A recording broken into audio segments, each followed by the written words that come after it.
40th birthday party. How does it feel being here? What do you feel about it? Man, it's a great milestone. I've been with Floyd a long time, and it's just great to see him progress every year. He's getting better with age, better with time. We're celebrating life. If anybody knows Floyd, he knows how to enjoy himself, so that's what it's about. We're here to celebrate him in his 40 years. Is there anything you give him, the man that owns everything? Can you even give him a birthday present at all? Nah, you know, my love, my unconditional love for Champ. You know, he has everything. You know, what you get a person with everything, you give them more of what they already have. And, you know, when I was filming the movie, you made a couple of jump shots. Floyd made a couple of jump shots. Who has the better jump shot?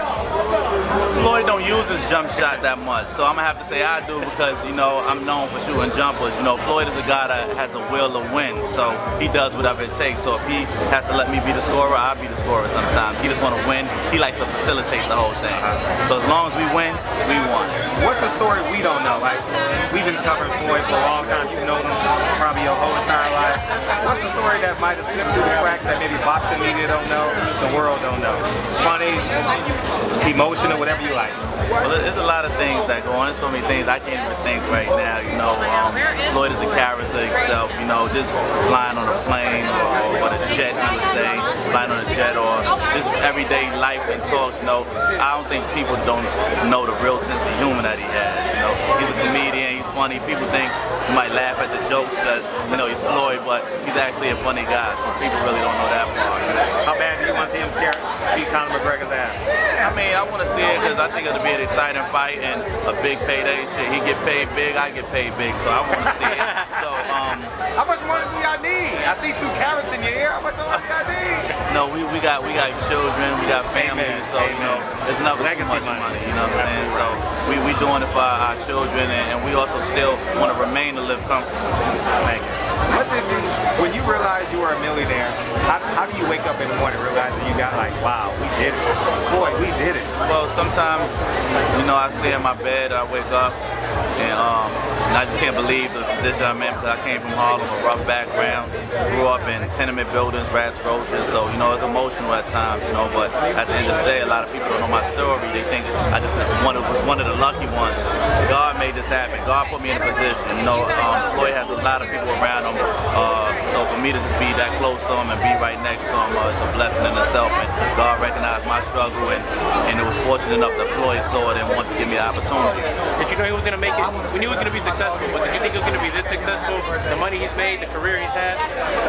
Actually, I did. You know, when I first saw Floyd, the first time I seen him, I said, damn, I know he got a lot of money because he just looked like money. And then from the conversations that we had, he always spoke about progressing and never settling. And, you know, he always wanted to get my mentality to think ahead and think bigger and better. So, you know, he always had that mentality, and I take a lot of the stuff that he's done and try to follow in my own aspect. You know, if you don't follow success, then I don't know what you follow.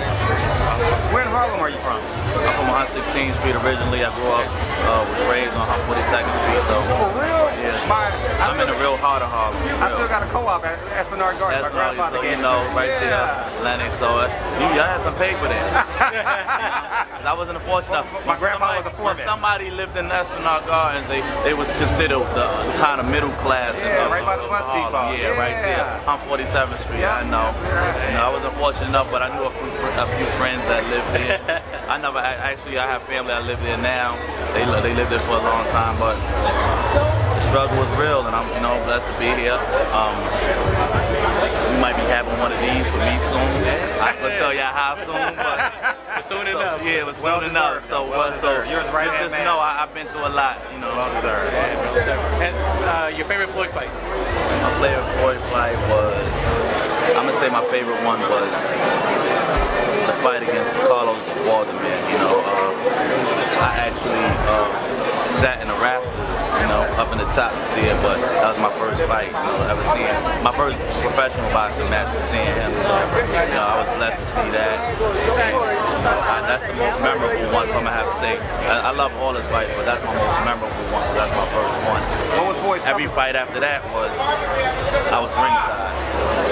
So his nephew. What do you got to say about your uncle, man? 40 years old. What do you got to tell him? Happy birthday. Enjoy your day. You said, and if you were listening to this too, he's changed a lot of people's lives. How has he impacted your life as your family member and your uncle? I mean, my uncle. What's Floyd's toughest fight? Floyd's toughest fight was life. You know, the struggle of life. That's what. It ain't even happened in the ring.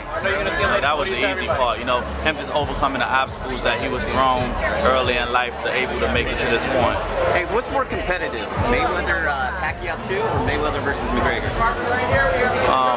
Competitive, but I'm saying like McGregor's nobody, you know. So we got to say Pacquiao. He got the boxing accolades. You know, it's easy, all easy work, but out of the two, if I had to choose, I'd say Pacquiao. But who wants to see that? Exactly. You know. I hear it. Thank you. Thanks, brother.